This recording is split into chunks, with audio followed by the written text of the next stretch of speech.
Es muy fácil ser humilde cuando uno permanece en la presencia de un Dios santo. Muéstrame un tipo orgulloso, te voy a mostrar un tipo inseguro y alguien que no ora realmente. Porque arrodillarse y decir, Señor Jesús, acá estoy en tu presencia, dame, Señor, las multitudes y permite ir a las naciones y que la chiripiorca me agarre, eso no es orar. Orar es dejarse examinar por Él. Lo que más debe aterrarte es que vivas una vida playita, superficial, que diga, a mí me va bien, yo grandes problemas no tengo. Entonces déjame que te diga, dudo que tengas un propósito. Porque Dios no va a procesar a alguien porque sí. Cuando Dios te procesa, te quiere enseñar a administrar sus graneros. Cuando pasas tiempos de escasez, Dios te observa si te sigues alegrando. Si la alegría del hogar no se va, porque resulta que la alegría y la felicidad estaban reguladas por tu presupuesto. Cuando haces que tus hijos estén felices y agradecidos por el poco pan que hay, entonces Dios te observa que has sido fiel por lo poco y dice, este puede administrar graneros. Este está capacitado para una red repleta de peces. Pero Dios te observa. Observa la fidelidad. En la congregación, en la iglesia, te ponen en un sitio a servir que a lo mejor nadie te ve, parece que nadie te da las gracias. Dios observa tu actitud, literalmente se cumples, eres fiel en lo poco, te pone sobre mucho. Pero nunca he visto a nadie que no pueda obedecer, que no pueda servir en lo poco, que se tome un elevador y de la noche a la mañana de repente esté sobre mucho. No va a pasar.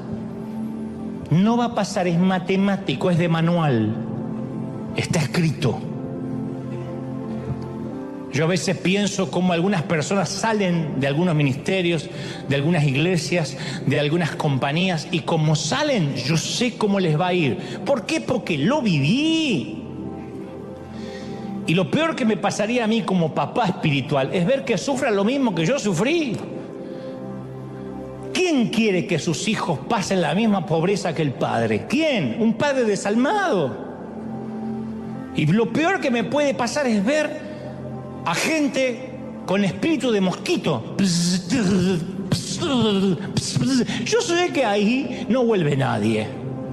Y cuando vuelven chamuscados, quemados. Entonces me dan ganas de decirle, no, vive el propósito, agradece este tiempo. Porque el propósito significa que el Dios de los sueños es más importante que los sueños de Dios. Entonces Dios nos lleva a veces por un embudo, ¿cómo decirlo?, por un valle, para que nos encontremos con Él. Y a partir de que uno tiene relación con Dios, uno es más fácil para luchar con el orgullo, no se te vuelan los pájaros por nada, mantienes la humildad, la sencillez. Yo puedo hacer bromas de mi orgullo, de mis torpezas, porque sé que cada día, aunque me cuesta horrores, estoy creciendo un poquito más conforme a la estatura de la plenitud de Cristo. Me falta, hasta que Cristo venga o hasta que me toque bajar al sepulcro, seguiré creciendo, porque Dios todavía tiene propósito para mi vida. ¿Crees que tienes propósito para Dios? ¿De verdad lo crees? ¿Quién cree que tiene propósito para Dios? ¿Quién cree? ¿De verdad crees que tienes propósito? ¿De verdad lo crees? Dios te va a moldear. Te va a moldear como el alfarero, te va a desarmar, te va a volver a armar, te va a quitar con el cincel, va a cincelar las partes ásperas de tu carácter. Y agradece cuando eso pase. Tiene que pasar. Hay cosas que yo le digo, Señor, ya no quiero volver a pasarla más. Y Dios me dice, sí, regresa otra vez. No has pasado bien la prueba. A veces me siento con el pecho inflado cuando reacciono en el espíritu y no en la carne. Porque la carne no es que se quedó en las aguas del bautisterio y murió para siempre. Eso que dicen, yo ya no tengo más carne. Yo acá no veo ningún espíritu caminando. Todos tienen carne. Algunos más carne que otros, pero carne al fin. De manera que uno tiene que luchar todo el tiempo. Todo el tiempo. Y a veces, ante una misma situación que ya vivía antes, ahora reacciono en el espíritu. Y antes reaccionaba en la carne. Como dije una vez, cuando reaccionas en la carne, hay una satisfacción. Se lo dije. Le dije de todo. ¡Ay! La carne hace qué lindo, pero el Espíritu en minutos se te empieza a afligir. El Espíritu Santo se contrista. Porque te escuchas lo que dijiste y no lo puedes creer. Es que me sacó de las casillas, es que sacó lo peor de mí, mi peor versión. Pero el diablo celebra y el Espíritu se contrista. Porque no tenías que reaccionar así. Porque no tenías que responder así. Porque el poder no puede estar sobre el otro. ¿Qué importa que el otro te insulte? Si reaccionas, eso es lo que hay en tu vida. Entonces tu corazón es una cloaca que cuando alguien la aprieta sale todo lo peor y lo más feo. Y yo he pasado por esas etapas donde reaccioné mal. Hasta el día de hoy daría lo que sea por volver el tiempo atrás y callarme la boca. Pero después me vuelve a pasar la misma situación porque Dios dice, esta es una materia que tienes que rendir, si no, no puedes conducir un camión de 18 ruedas. Y entonces ahora tengo ganas otra vez de que la carne se satisfaga y respondo en el Espíritu, con autoridad, con sentido común, pero no dejo que la carne tome lugar. ¿Y sabés lo que pasa? La carne se frustra. Ay, me siento un estúpido, tenía que haberle dicho. ¿Por qué no le dije? Pero el Espíritu Santo se vivifica y dice, bien hecho, siervo fiel, estás pasando el proceso. Entonces yo he llegado a comprender que los sueños de Dios son mejores que cualquier sueño que nosotros podamos soñar para nosotros mismos. El destino que Dios tiene para nosotros es mucho más grande que cualquier cosa que imaginamos para nosotros. Yo imaginaba que lo más lindo que me podía pasar era ser cantante. Nunca me hubiese soñado que Dios me iba a prestar oídos de millones de gentes para yo transmitir su mensaje. Dios tenía hoy no cambiaría por nada del mundo lo que Él me ha dado por lo que yo quería hacer. Por eso es vital que uno se dé cuenta a tiempo que heredar una túnica de colores no significa que estamos listos, porque la estupidez también se viste de trajes caros. José, estoy hablando del José bíblico, se vistió de Prada. Su padre le regala un traje de diseño. Algunos ya conocen la historia. Que le regale a un hijo un traje de diseño quería decir que era el escogido, el hijo consentido, el hijo de la vejez. José nunca tuvo que preguntarse si su papá lo amaba, porque José era el hijo del cual su padre presumía. José, me imagino que podía quedarse acostado hasta tarde, jugar más tiempo, trabajar menos, salirse con la suya. Jacob, su padre, transpiraba favoritismo para con José. Y José recibió un traje de marca, dice la palabra, que le dio una túnica de colores. Los hermanos se vestían, iban los martes arroz al descuento de jubilado, lo que podían encontrar. Porque uno no puede vestir a 12 muchachos en pleno crecimiento con un salario de nómada sin salirse del presupuesto. Pero si se trataba de José, Jacob se gastaba un dineral. Papá, quiero Prada, le compró Prada. En esos días la vestimenta era una expresión del estatus. Y José tiene un traje que lo hace especial y cree también que es un llamado, que es un hombre especial. Pero todavía no sabe José que a un llamado no lo determina la ropa, el favoritismo, el favor, la gracia, sino el carácter. Porque uno se emociona a veces fácil con los regalos de Dios y no tiene idea la fortaleza que se necesita para llevar a cabo ese regalo de Dios, para mantenerlo, sostenerlo. Sin el carácter de Dios no se llega lejos. Sin el carácter de Dios no podemos sostener ni disfrutar la bendición. Por eso hay gente que no puede prosperar financieramente, que Dios, lamento si hay alguien que se sienta correspondido, pero que Dios el resto de la vida lo va a tener con lo justo, porque su carácter no está capacitado ni moldeado para administrar una fortuna o más dinero. Hay gente que apenas tiene más dinero, ya está, desaparece de la iglesia, cambian sus prioridades. Y Dios sabe eso. Entonces sabe que no tiene el carácter para sostener una bendición. Pero a veces usar la túnica del favoritismo puede ser un problema. Cuando nos sentimos el niño consentido, vamos a necesitar que a veces la vida, que Dios nos dé un par de buenos golpes para entender que no toda la vida podemos andar luciendo un vestido de colores. Estoy hablando en términos metafóricos, por supuesto, desde luego, ¿no?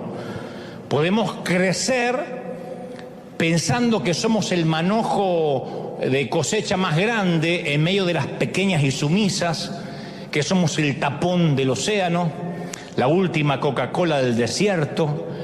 Entonces cuando llega alguien más inteligente, más ungido, más atractivo, nos mueve el piso porque estamos inseguros. A veces queremos ser los únicos que se visten en Prada o de Prada. Y debajo de ese traje de diseño, a veces escondemos el temor de perder nuestra posición favorable, porque José no solo vistió una túnica, sino que también tuvo grandes sueños acerca de su destino. Y los sueños en la época de José simbolizaban algo profético. Estos sueños eran impactantes porque hablaban del futuro de José. Y uno podría pensar, bueno, José recibe esos sueños y tiene sentido común, se calla la boca, no lo cuenta. Pero no, el muchacho no tiene sentido común. Reúne a sus hermanos que ya lo envidiaban, porque estos se vestían en Ross y esta andaba con su traje de Prada. Estos no tienen la túnica especial de él, ya lo odian, y el tipo les cuenta el sueño. Che, escuchen mi sueño, muchachos.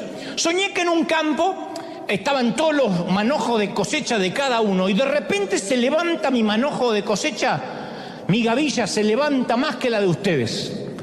Y ustedes se reúnen alrededor de mi manojo y se inclinan. Esto quiere decir que un día voy a gobernar sobre todos ustedes. Yo voy a ordenar y ustedes se van a someter. Y ustedes se me van a inclinar expresando obediencia a mi autoridad. ¿No es genial? ¿No se alegran por mí? ¿Por qué no jugamos un poco al manojo póstrate para practicar? A ver, practiquen, inclínense ante mí. ¿Qué? Peor que un argentino recién llegado del Mundial. No lo soportaba nadie. Y el autor deja muy claro la respuesta de sus hermanos. Y lo odiaron aún más por los sueños que él les contaba. Esto es un serio caso de envidia manojera. Por contar sueños, o gavillera, por contar sueños que no tiene que contar. Ahora, José va a lograr grandes cosas, va a ser famoso, va a hacer que su padre se enorgullezca y empieza a hacer autopromoción de lo grande que será su vida. Y ahí empezamos a descubrir que la estupidez también se viste de Prada o de Gucci, menos de Hugo Boss, pero además se viste de todas las marcas. Los pasos son parte de nuestro proceso de maduración. Yo a veces he orado para que Dios diseñe otro proceso a mi manera, más rápido. Jamás ocurrió. Porque el Señor ordena mis pasos. Y cuando intenté acelerar el proceso de Dios, me frenó diciendo, no, Dante, te saltaste un par de pasos, regresa al casillero anterior. Y acepté el proceso, con dolor. Tal vez quieres hijos, pero no estás listo para ser padre. Y el poder procrearlos no necesariamente significa que estás capacitado para ser padre. Quizás quieras una pareja, pero no estás listo para el matrimonio. Capaz que le estás pidiendo más a Dios en tu vida, pero tienes que aprender a manejar lo que tienes ahora. Entonces muchos renuncian al duro trabajo del proceso o se desencantan con el proceso porque no ven resultados. Ese es el gran problema del endeudamiento de mucha gente que a lo mejor conduce un auto que no puede sostener. O vive en una casa que apenas puede pagar porque se saltearon el proceso. Hay momentos que a lo mejor hay que achicarse un poco, vivir un poco más amontonados, hasta que seamos más holgados y podamos acceder a una cuota mayor, a una responsabilidad más grande. Pero cuando la gente quiere saltarse el proceso, a lo mejor no es la época de tener el último celular de ultimísima generación. No es el momento, a lo mejor, y no estoy hablando de pecado, digo, no es el momento, porque Pablo habla de pecado y de carga, de peso y de pecado. Despojémonos de toda carga, de todo peso y de todo pecado. Entonces el pecado lo entendemos fácil, pero el peso es aquello que nos autoimponemos sin que nadie nos pida. Y vivimos estresados porque estamos sosteniendo un elefante blanco que nadie nos pidió que adoptáramos. ¿Podríamos vivir más livianos? Claro. ¿Podríamos esperar a estar mejor financieramente? Claro, pero de pronto nos llegaron tantas tarjetas de crédito con tantas ofertas que pensamos, esto en mi país no lo podía hacer nunca, lo voy a hacer acá. Y de pronto estamos atados a 50, 60, 70 años de deuda. Porque la estupidez también se viste de Prada. Y no nos damos cuenta que hay que esperar un crecimiento. ¿Cuánta gente no sabe que el roble que imaginaron está en algún lugar de la semilla que ahora recibieron? Pero todavía no es roble. Y cuando la vida no va por el camino que habíamos planificado, ¿cuál es la opción más fácil? Renunciar. Mandarnos a mudar. Bueno, este empleo, esta familia, no es lo que soñé.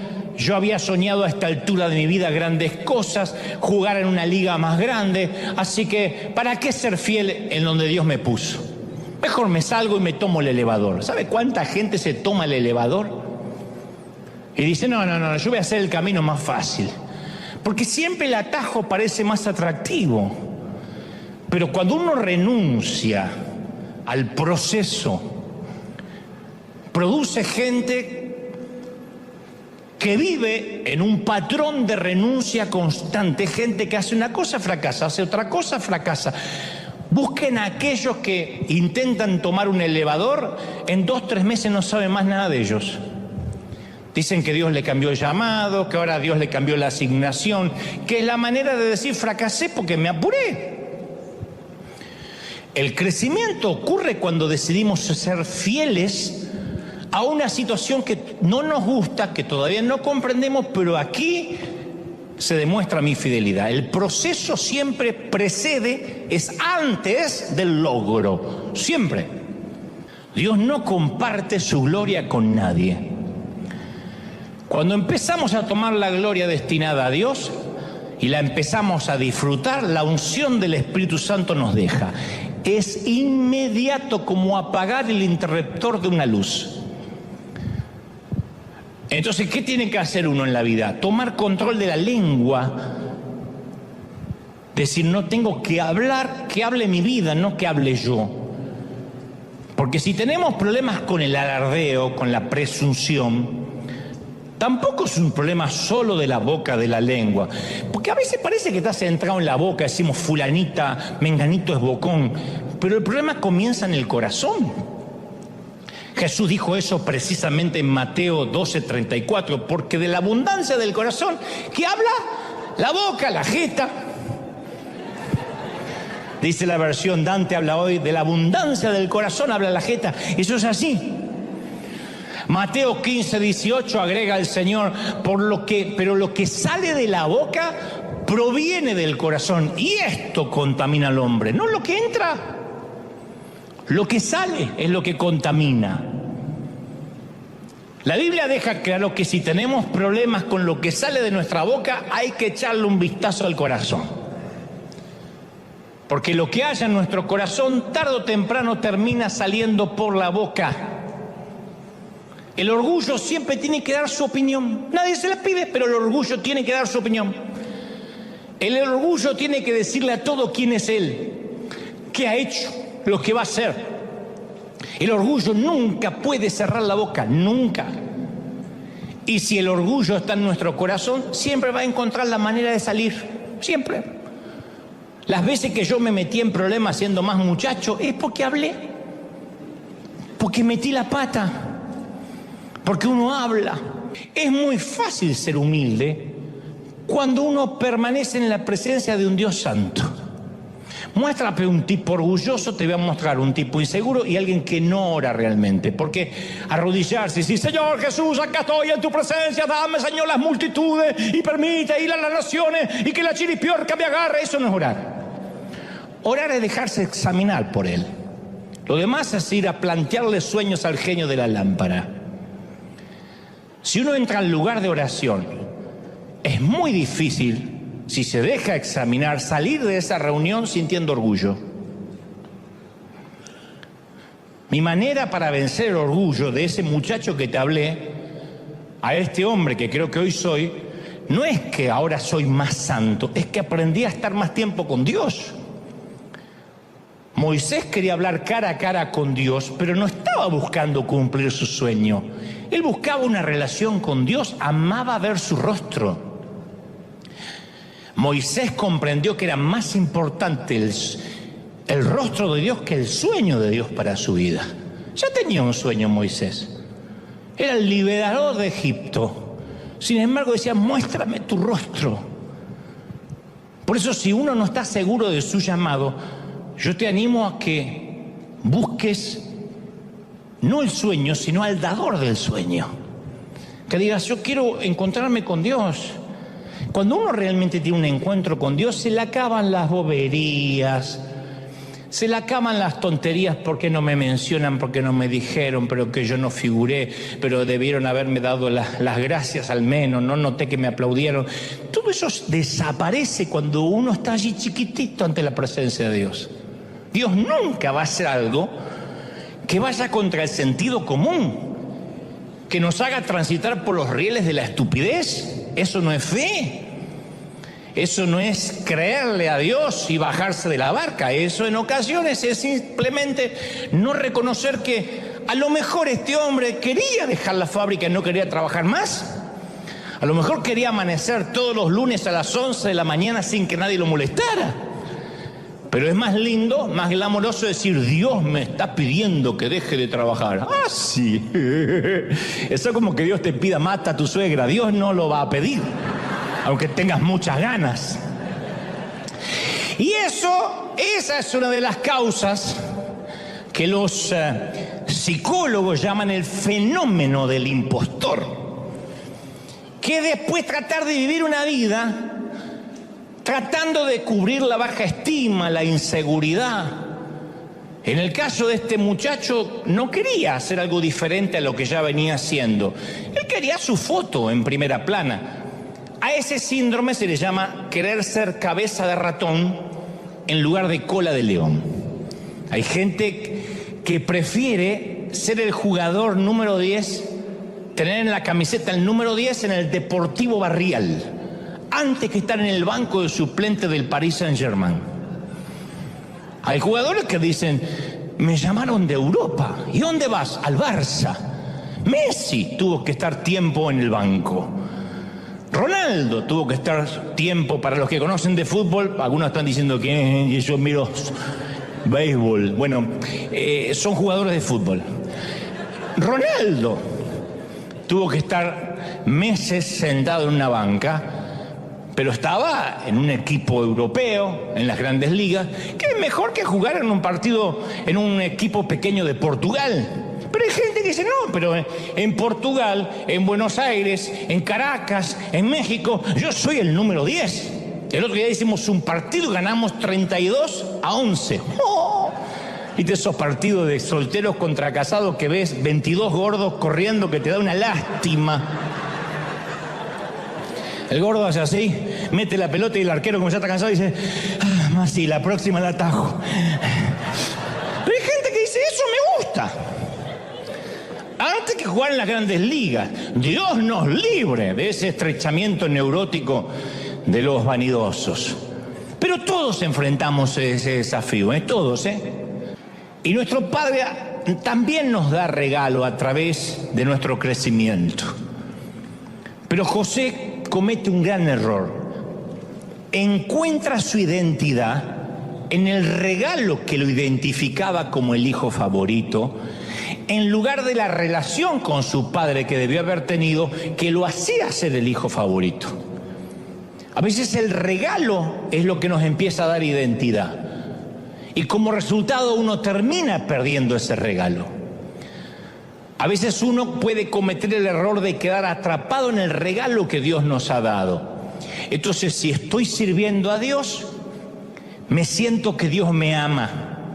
Por alguna razón me toca estar sentado y recibiendo, siento que ya la gracia y el favor se me fue. No, a menos que tome identidad de lo que hago y no de lo que soy. Es espantoso ver gente que a veces se va de una congregación a otra porque allá le van a dar un puesto o le van a dar algo para hacer. Y yo no digo que esté mal el deseo de servir, lo que digo es que cuando la motivación es tomar identidad de lo que hago, en lugar de la relación con mi Padre, entonces voy a terminar perdiendo el regalo. Porque uno puede asignarse identidad en el ministerio, en el servicio, en lugar de asignarse la identidad en el Dios al que decimos servir. ¿Me siguen, sí o no? Me miran con la carita así medio extraña, yo no sé si me están siguiendo. Cuando uno toma identidad de lo que hace, corre el riesgo de perder el regalo. Entonces quiero aclarar algo importante. El padre le dio el regalo a José, no fue su padre el que se lo quitó. José perdió su túnica por sus propias acciones. Él la perdió porque estaba orgulloso de lo que representaba. Cuando Dios nos da regalos, Él nunca nos lo quita. La Biblia dice que irrevocables son los llamados de Dios. Irrevocable es el llamado y el don de Dios. Dios no te quita el don, lo cual no significa que vas a ser salvo, pero no te quita el don. Yo conocí una profeta que se fue de la iglesia y se hizo bruja. Y el mismo don que tenía para profetizar ahora era bruja.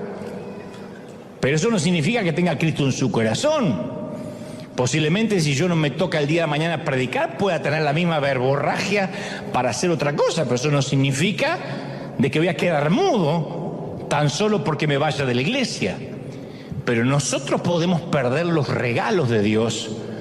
¿Cuánta gente tiene un don de Dios maravilloso y no lo puede usar o lo usa mal porque su corazón no es correcto? Lo usa mal porque su corazón no está alineado con Dios.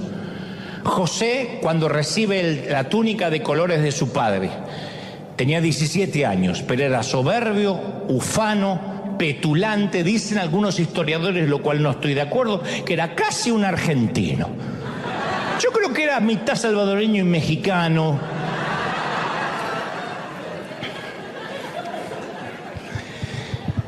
La Biblia dice que, ¿cómo sé esto? Porque la Biblia dice que José apacentaba el rebaño con sus hermanos y traía un mal reporte de los hermanos. Yo no digo que los hermanos necesariamente eran unas carmelitas descalzas, por ahí eran malos tipos. Pero esto de que él traía un reporte malo de sus hermanos revela que José pensó de sí mismo como alguien calificado para hacer este tipo de juicio acerca del resto. Cada vez que uno hace un juicio del comportamiento de los demás, eso revela una actitud orgullosa de nuestra parte. Dios dice, tienes que cambiar. Sí, pero aquel, fíjate, está peor que yo. Ahora, ¿por qué Dios le daría un sueño tan grande a un muchacho de 17 años? ¿Qué la edad que se presume tenía José? ¿Por qué no esperar a que él fuera mayor, un poco más sabio, un poco más humilde? La respuesta es sencilla. Desde la túnica al trono siempre hay peldaños, escalones. Pero una de las razones por el cual el orgullo sigue apareciendo es que intentamos tratar con el fruto en lugar de ir a la raíz. Entonces, cuando uno ve el orgullo en su vida, trata de sacar las tijeras de podar y decirme, tengo que cuidar un poco con lo que digo. Pero si uno no trata con la raíz del orgullo, va a continuar apareciendo y va a retrasar nuestro destino. ¿Cuál es la raíz del orgullo? Se llama inseguridad. La inseguridad es la raíz del orgullo.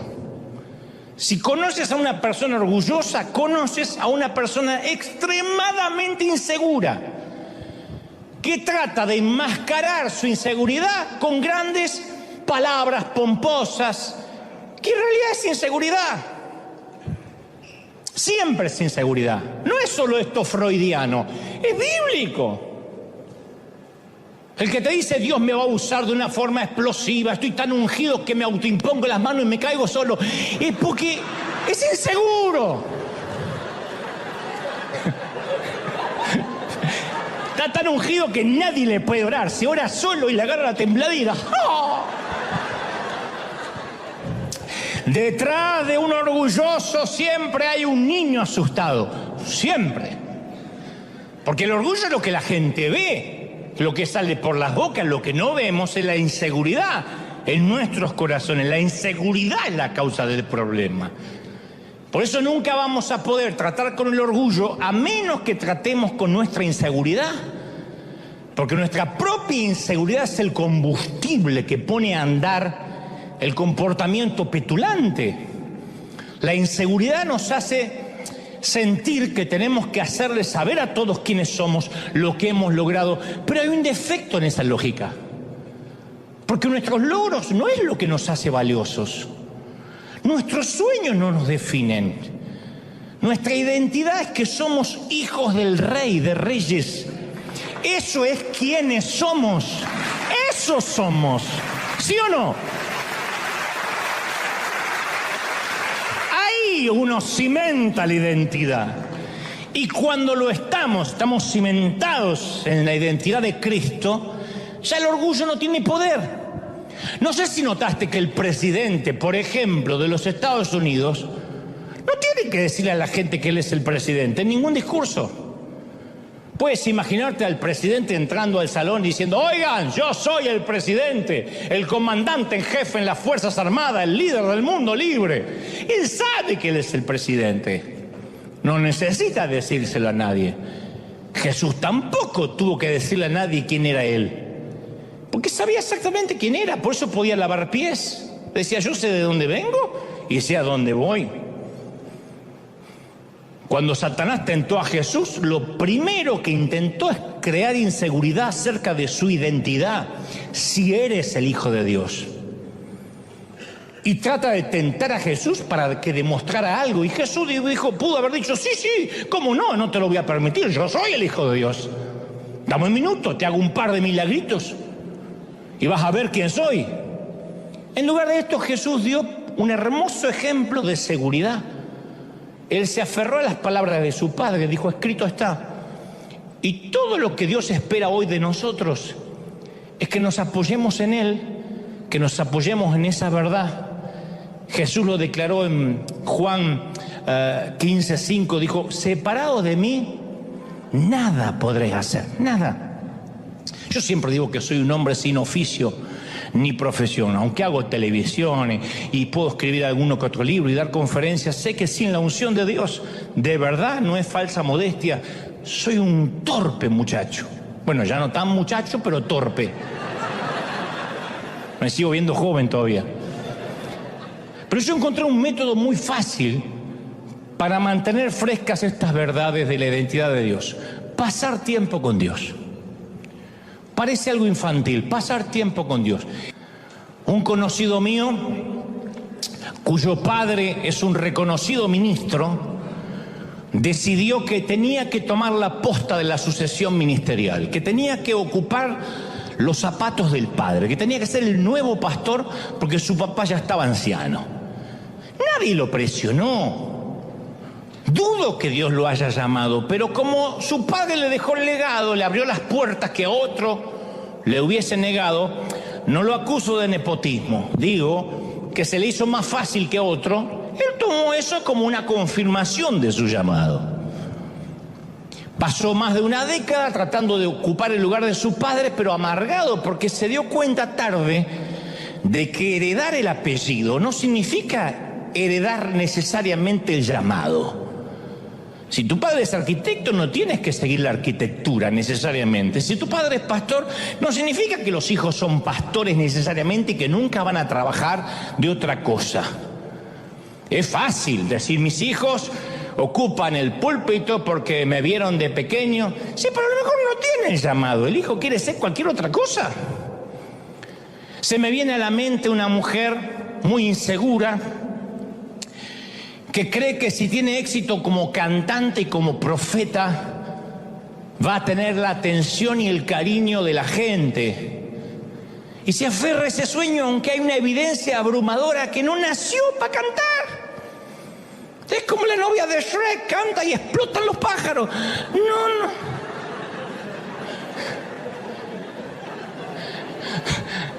Dios no la dotó con esos dones. Pero ella se aferra a ese sueño. Y siempre que alguien trata de decirle que está cometiendo un error, le causa un dolor insoportable porque siente que la rechazan, que no creen en su llamado, que le quieren poner un pie encima. En el llamado de Dios no hay atajos, no hay elevadores. En el llamado de Dios nadie puede tomarse un elevador. ¡Uy, estaba acá y subí al 22! No pasa. Quien pretenda subir por un elevador está enamorado de la foto, de ver su imagen allá arriba. Y no puedes enamorarte de la foto sin pasar por el proceso.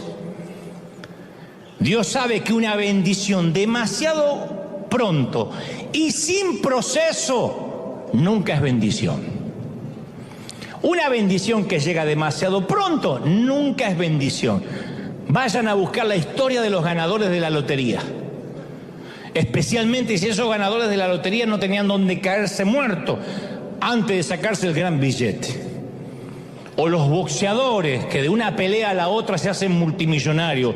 O futbolistas que firman un contrato astronómico, soberbio y sideral de la noche a la mañana y terminan con vidas disipadas, con vidas perdidas, porque no tenían el carácter para administrar, para sostener la bendición. Y la vida de José es una historia de buenas y de malas noticias. Es el consentido de papi, eso es muy bueno. Sus hermanos lo odian a muerte, eso es muy malo. Su papi le regala una hermosa túnica Prada, eso es muy bueno. Sus hermanos lo hacen trizas a la túnica, la cubren de sangre, simulan su muerte, lo venden como esclavo en un Egipto lejano, eso es muy malo. José se asegura un empleo equivalente a Silicon Valley en el Egipto con Potifar, un jefe rico, un magnate. Le cae muy bien a Potifar, así que se le concede mucho poder, le da un ascenso, trabaja en la oficina principal, termina haciéndose cargo de todo, es un gran empresario, aparece en la portada de Forbes. Además de todo eso, José es un hombre asombrosamente bien parecido a Tom Cruise, pero más alto, más guapo y argentino. Tiene todo. Todo esto es muy bueno. La esposa de Potifar está de acuerdo que es muy guapo, trata de seducirlo, eso es muy malo. José se resiste, eso es muy bueno. La mujer despechada se enfurece, le miente a su esposo, hace que José vaya a dar con sus huesos a la cárcel. Como en Egipto no hay una buena regulación contra el acoso sexual, José está atrapado, muy malo. En la prisión conoce al mayordomo del faraón, interpreta su sueño, predice que el mayordomo lo van a dejar a salir en libertad condicional y se quedan de acuerdo que cuando éste salga en libertad condicional va a conseguir la libertad de José. Pero el mayordomo se olvida de José y él languidece en prisión, muy malo. Y uno se pregunta, ¿cómo termina esta historia? Lo que importa en las historias de buenas y malas noticias es cómo termina la última parte. Si termina con malas noticias, todo lo que haya pasado fue una falsa esperanza. Si la historia termina con buenas noticias, la historia entera queda redimida. No importa lo que haya pasado. Entonces hay una gran diferencia entre la fe y la necedad. A veces sabemos, estamos conscientes que estamos haciendo una estupidez, pero la disfrazamos con Dios me dijo, con Dios me llamó. Y eso es porque nos miramos al espejo de tanto en tanto y vemos un hermoso traje y pensamos que ya estamos listos para cumplir el sueño. Y nos olvidamos que la estupidez también viste de Prada, que la estupidez llega a los 40, a los 50, a los 60, a los 80. La estupidez no tiene límites y tampoco respeta edades y mucho menos niveles académicos. El Señor no envió a José a que fuera vendido como esclavo e incluso que fuera a prisión porque sí. Él estaba con él. Continuamente en las Escrituras, si ustedes leen la historia, van a decir, y Dios estaba con José. José estaba saturado de significado y de propósito. Una y otra vez dice, y Dios estaba con José en la cárcel, en la casa de Potifar, en el pozo, en la cisterna. José tuvo que aprender a vivir sin la túnica. Cuando entendió lo que era vivir sin la túnica, recién pudo cumplir su sueño, alcanzar la profecía y llegar al trono. Terminó siendo gobernador de Egipto, el segundo hombre más rico y más poderoso del mundo, y probablemente tenía en su closet cientos de túnicas Prada. Cuando ya fue poderoso, Dios le restituyó lo que había perdido al 100%. ¿Cuándo? Cuando José recuperó algo mucho más importante que la ropa, que una túnica. Cuando recuperó la relación con su padre. Durante años no supo nada de su papá terrenal. Ni siquiera estaba seguro que vivía. Pero después que José se dejó procesar, restauró su relación con su padre y recuperó lo perdido. Entonces hoy quiero que agradezcamos por la temporada que nos toca vivir sin la túnica de colores. Porque significa que Dios tiene un propósito. Quiero que te lo grabes. Si las cosas se están poniendo feas, es porque Dios tiene un propósito. ¿Cuántos de los que somos papás quisiéramos evitarle dolor a nuestros hijos o no?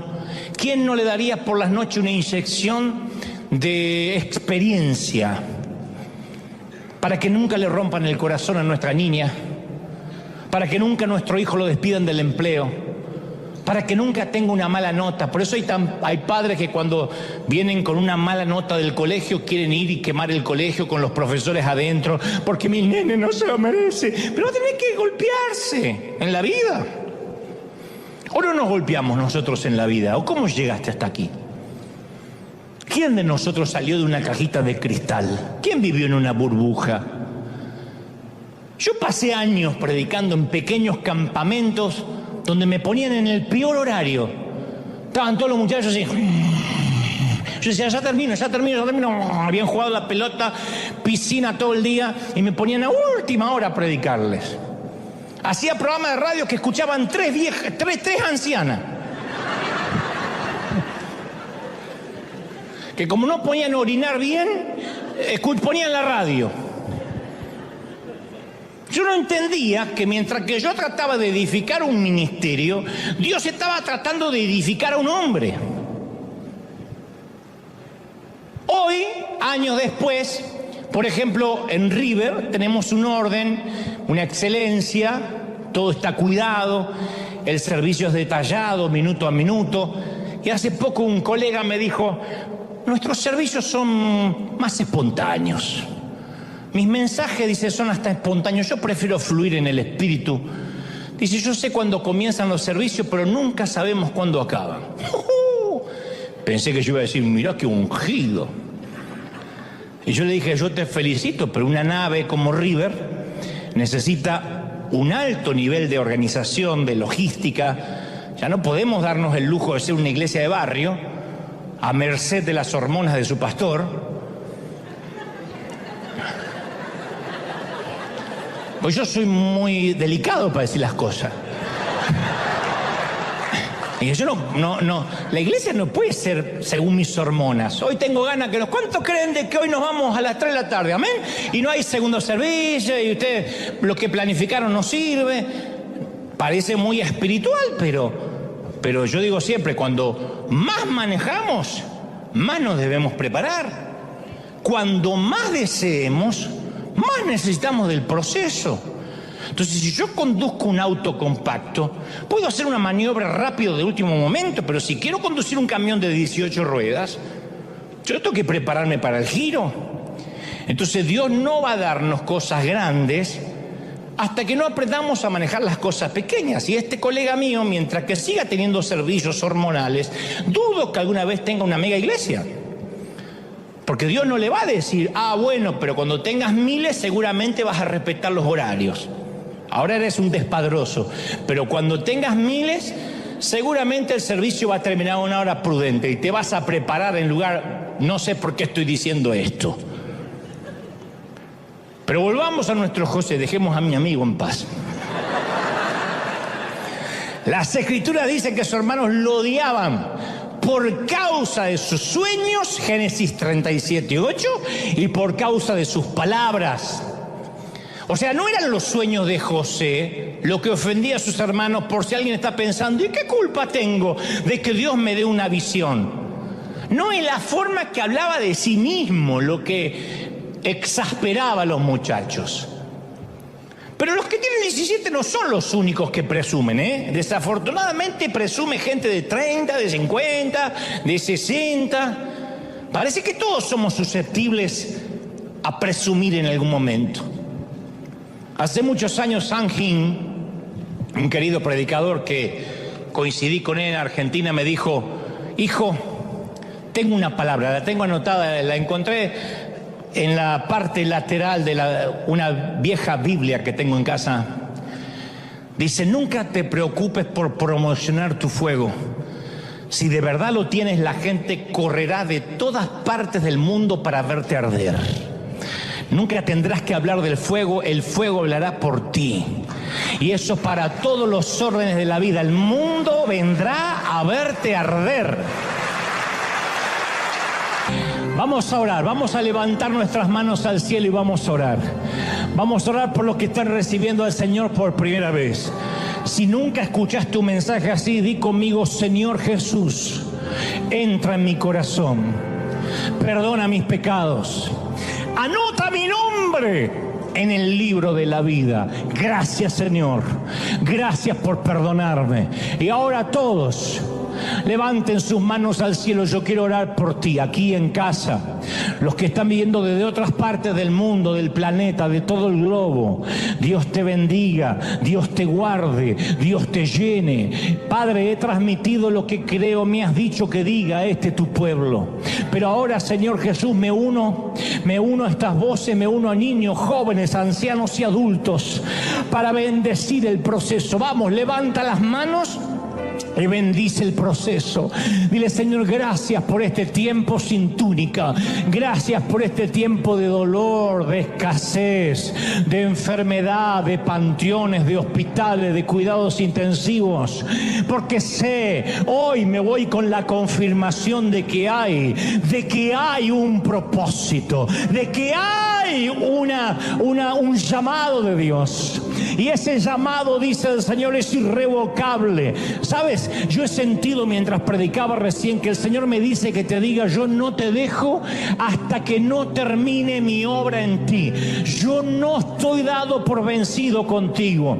Y lo digo porque yo siento que hay gente que ha dicho, Dios se cansó de mí, lo harté, crucé todas las líneas de misericordia. Pero el Señor me dice, yo no me doy por vencido contigo. Yo sigo procesándote porque te he puesto con propósito. Y como a José, yo te voy a poner en sitios donde yo he soñado para ti, donde he determinado que te llevaré, donde mi gloria abrirá caminos, donde los cielos se abrirán delante tuyo, donde toques, pises, camines. Ahí estará mi bendición. Pero he aquí viene el tiempo del proceso, y el proceso está en ti, porque yo trabajo con tu carácter, trabajo con tu temperamento, dice el Espíritu. Padre, gracias por esta tarde, por esta mañana, tarde o noche, en cualquier parte del mundo.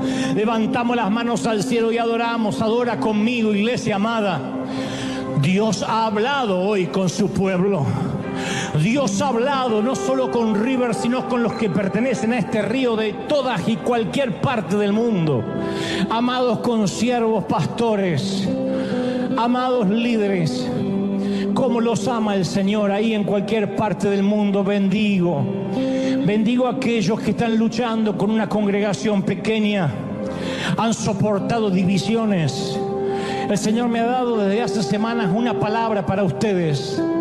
No se entreguen, no se rindan, no baje los brazos. A veces un saneamiento, una limpieza, una liberación de las arterias de la gracia trae un nuevo mover. No retengas a los que yo he quitado, dice el Señor. No te preocupes por los que yo me llevo, porque dice el Señor, yo estoy preparando el terreno para lo que va a venir sobre tu congregación.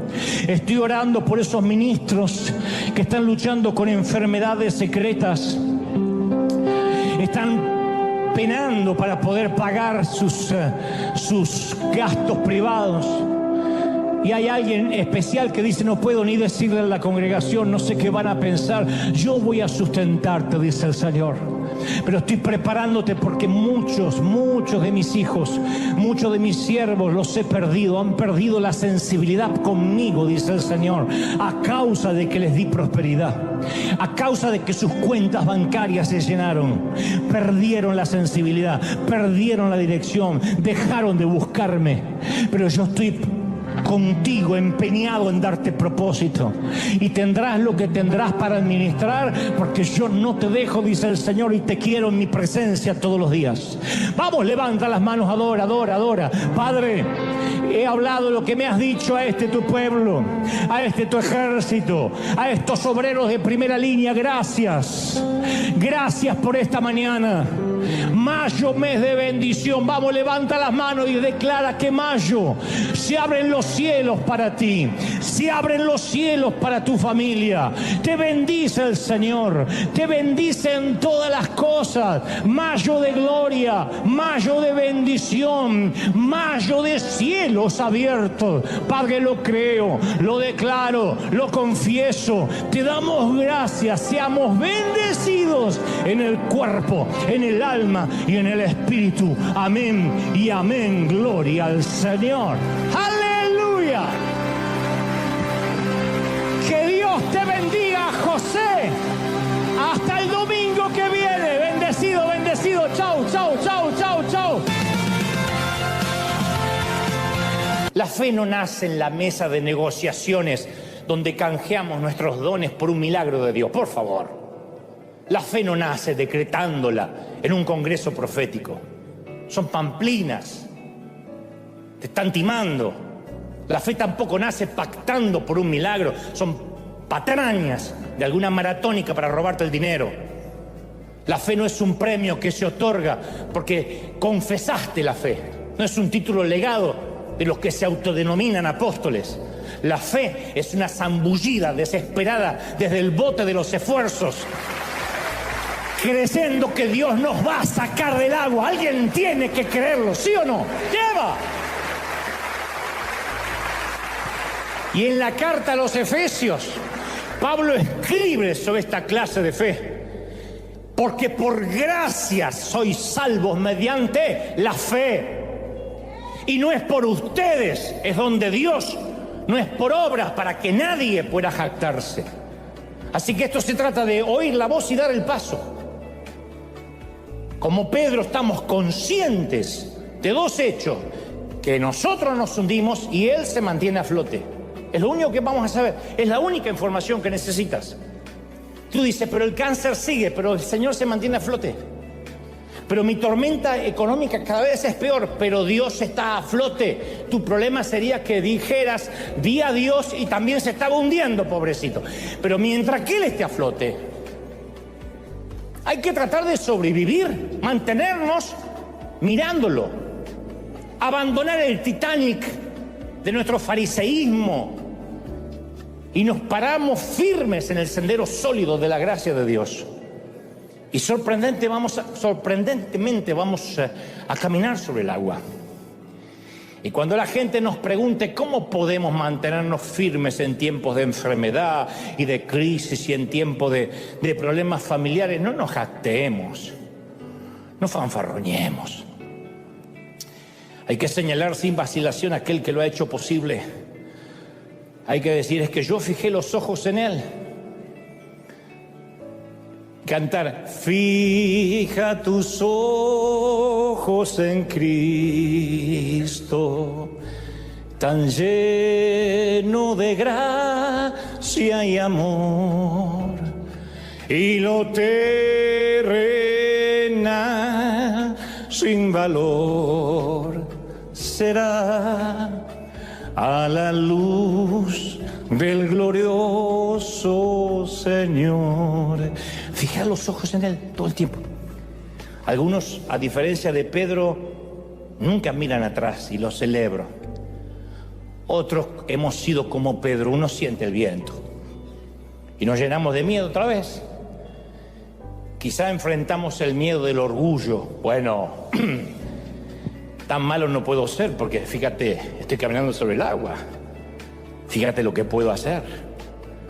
Quizá enfrentamos el viento del legalismo. Bueno, sé que Jesús está haciendo parte de esto, pero yo hago el resto, yo cuido mi propia santidad.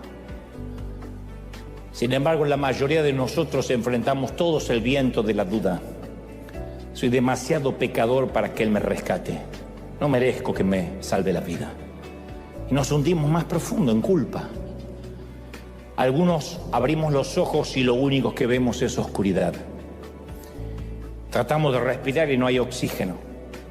Y tratamos desesperadamente de volver a la superficie. Y con nuestras cabezas apenas fuera del agua, tenemos que tomar una decisión. El arrogante se pregunta, voy a salvar las apariencias. Así que prefiero quizá ahogarme en el orgullo. Sí, es una posibilidad. O clamo pidiendo por ayuda y me tomo de la mano de Dios y me meto el orgullo en el bolsillo. El legalista se pregunta, ¿voy a hundirme bajo el peso de la ley? ¿O abandono la doctrina y por una vez camino por gracia? Bueno, conocemos la decisión de Pedro. Dice que cuando él empezó a hundirse, clamó, ¡Señor, sálvame! Inmediatamente Jesús lo levantó. Cuando Dios no aparece de la manera que pensábamos, sentimos que entonces esto no es de Dios. Y cuando se tarda más de lo que calculamos o especulamos o decretamos o confesamos o creímos que iba a tardar, pensamos que tampoco es Dios. Señor, yo sé que esto no pasa del día viernes, y cuando pasa del viernes y pasa del mes y pasa del año, decimos entonces Dios no es. Porque estamos tan cansados y tan exhaustos que lo único que vemos a veces es un fantasma en la oscuridad, fantasmas en la oscuridad. Y es Dios, pero para nosotros son nuevos fantasmas en la oscuridad. Porque los discípulos pensaban, a ver, cuando Jesús llegue, el mar se va a tranquilizar como la otra vez, el viento se va a aquietar como la otra vez, ¿o no? ¿Te acuerdas cuando lo despertamos? Dijo, viento, aquíétate, y el viento se calmó. ¿Por qué no lo va a calmar ahora? Si es Jesús, Él tiene que hacer todo lo mismo. Es como esos predicadores que dicen, si tú confiesas y lo declaras, vas a ser sano. ¿Por qué? Porque ya lo hizo muchas veces. Nadie tiene la receta de cómo Dios lo va a hacer. Ni los padres criamos distintos hijos iguales. ¿Por qué? ¿Qué sé yo? Porque cada uno entiende, comprende de maneras diferentes. Y porque uno no tiene la misma edad que cuando fue padre por primera vez, que cuando fue padre por cuarta, quinta o la vez 18. Mis hermanos siempre le decían a mi papá, Dante hace de todo con ustedes les aguantan cosas que a nosotros ni nos soportaban. Mi papá decía, pero cuando te tuve a vos, Sergio, yo tenía 20 años. Ahora tengo 50, ni me acuerdo que tengo hijo.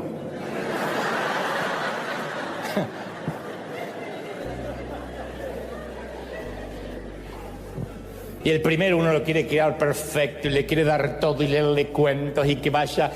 Y después del quinto se vaya. Ahí tenés el iPad, fíjate ahí.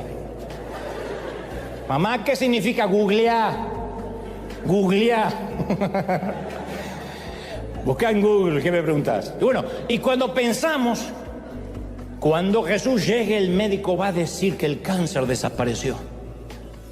Yo confieso que el próximo análisis el médico va a decir, estoy sorprendido, no hay nada. Y el médico viene y dice, no, sigue creciendo.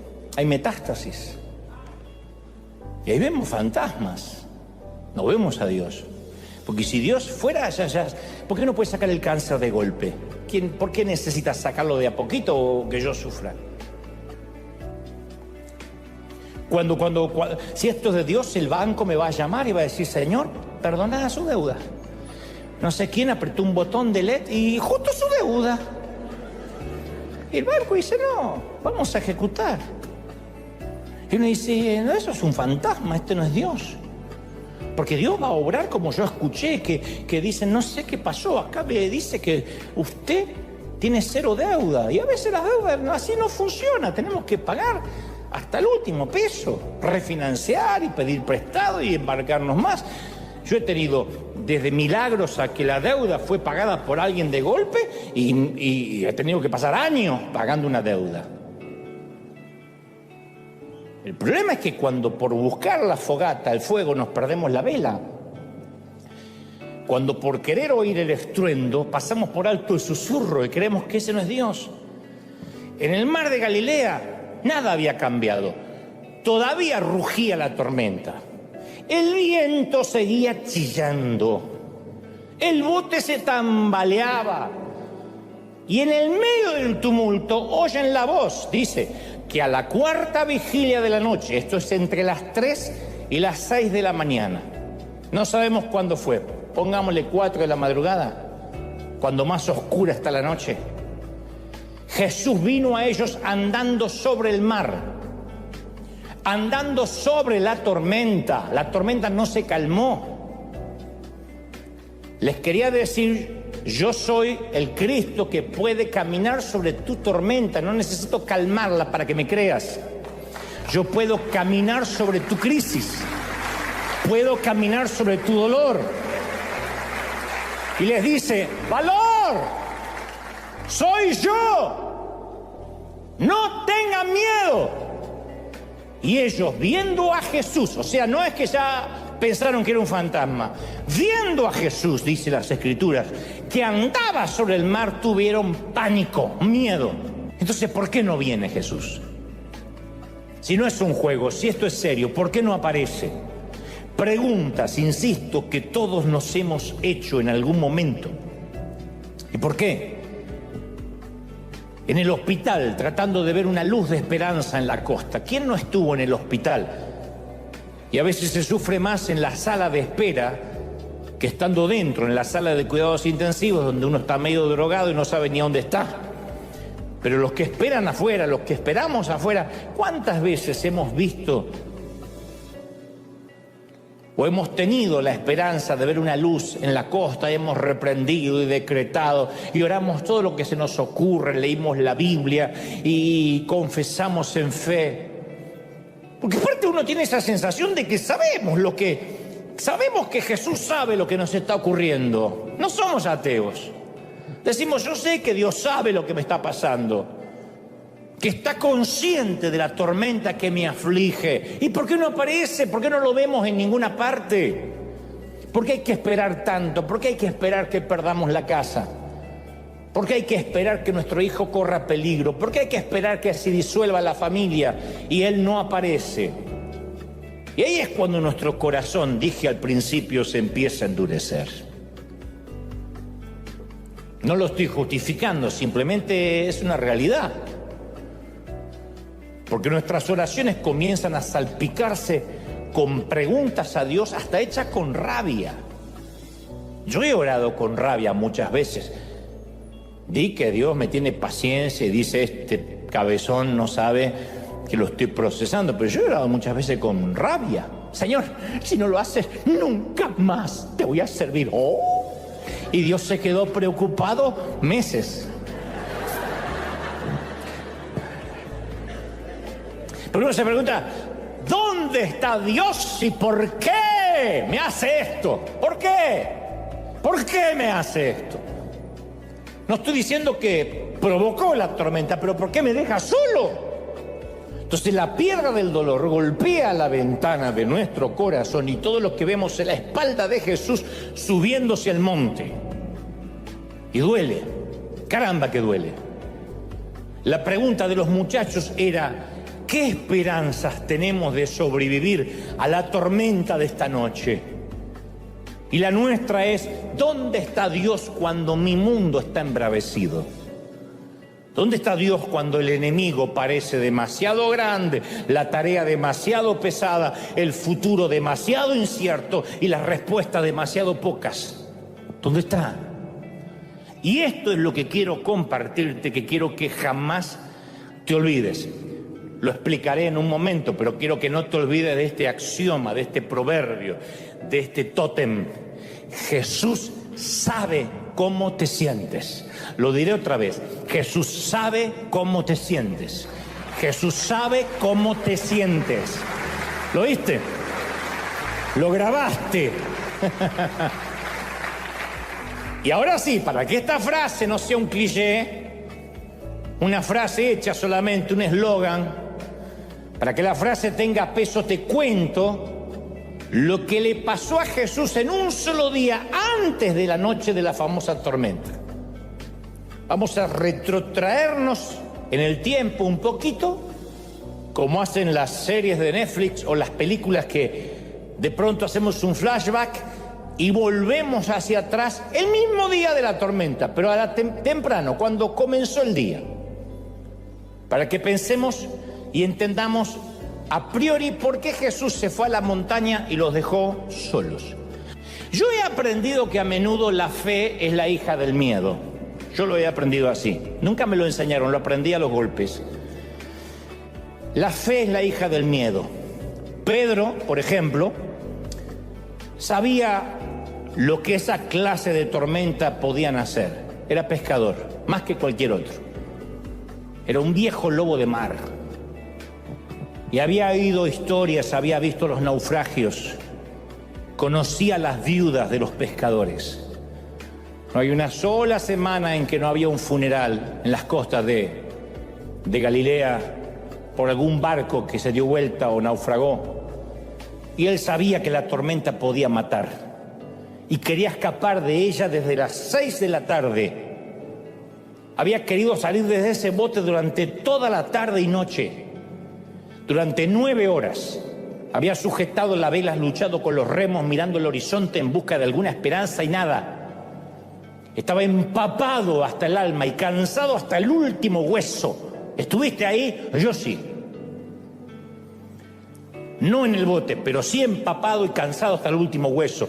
Cada fuero más íntimo de mí algún día no pudo más. Cada átomo de mi ser estaba agotado.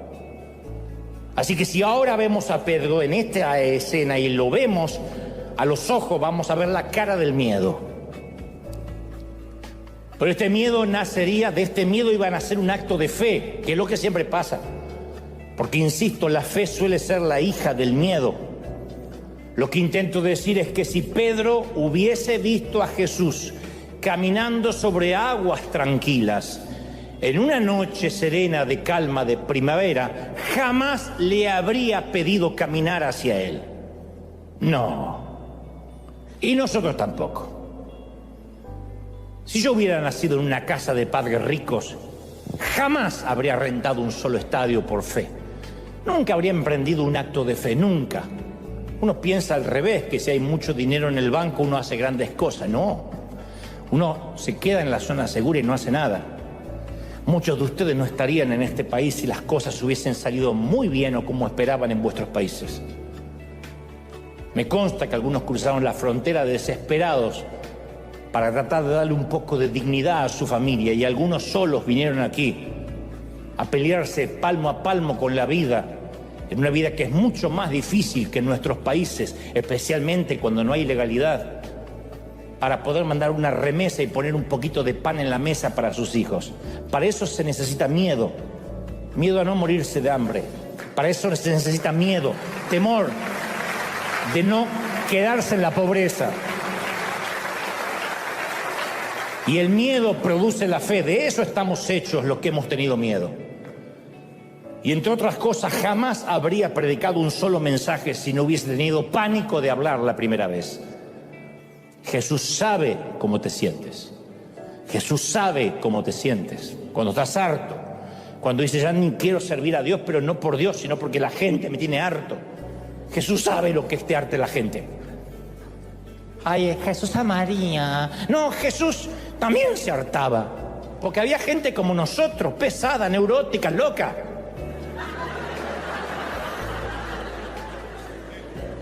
Me pasa a mí y no soy Jesús. Ay, pastor, date.